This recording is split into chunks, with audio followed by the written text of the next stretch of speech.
আমি বেটুর জন্য কিভাবে 5 মিনিটেই পোলাওটা বানায় দেখে নিন। আমি অন্যদিন ঘি দিয়ে বানাই, তো আজকে ঘি দিয়ে বানাবো না, কারণ বেটু এখন আমটাম খাচ্ছে, তো ওরা অম্বল হয়ে যাচ্ছে। কড়াইয়ে তেল দিয়ে দিয়েছি, তেলটা গরম হয়ে যাক, তারপর গোটা গরম মশলা ফোড়ন দিয়ে দেবো।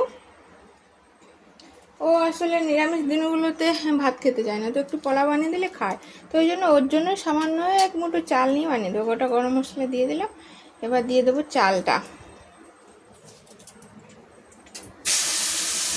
চালটা দিয়ে দিলাম, কড়াইতে চাল দিয়ে দিয়েছি। চাল দেওয়ার পর একটু লবণ আর একটু হলুদ দিয়ে ভেজে নেব।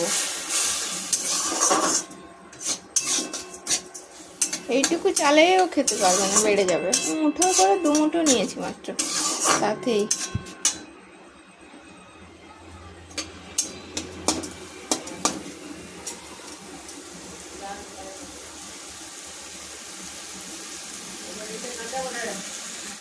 ভাজা হয়ে গেছে। এবার দিয়ে দেব জল, যতটা চাল নিয়েছি তার ডবল জল, তাহলে ঠিক ঠিক হবে।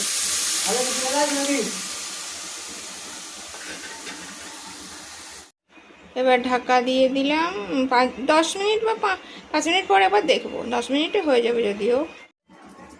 5 মিনিট পর আমি খুলেছিলাম, দিয়ে একবার নেড়ে দিয়েছিলাম, আবার ঢাকা দিয়ে আরও 5 মিনিট হতে দিলাম। এবার খুলে নিয়েছি, একটু সেদ্ধ হয়ে গেছে। এবার সামান্য চিনি দেবো, তারপর নেড়ে চেড়ে নামিয়ে নেব।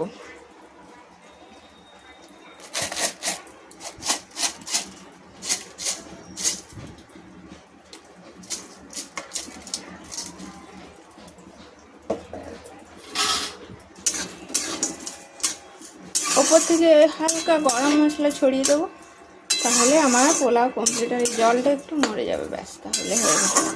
জলটা মধ্যে মধ্যে চিনিটাও গলে যাবে। হয়ে গেছে আমার পোলাও, এই যে জলটাও মরে গেছে, চিনিটাও ভালোভাবে গলে গেছে। এবার নামিয়ে নেবো। এইটুকু পোলাও ওর পুরো সম্পূর্ণ খেতে পারবে না, যাই হোক এবার নামিয়ে নিই।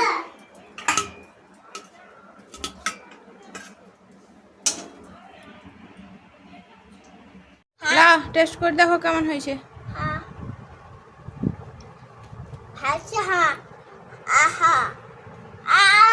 কি দেখাচ্ছে?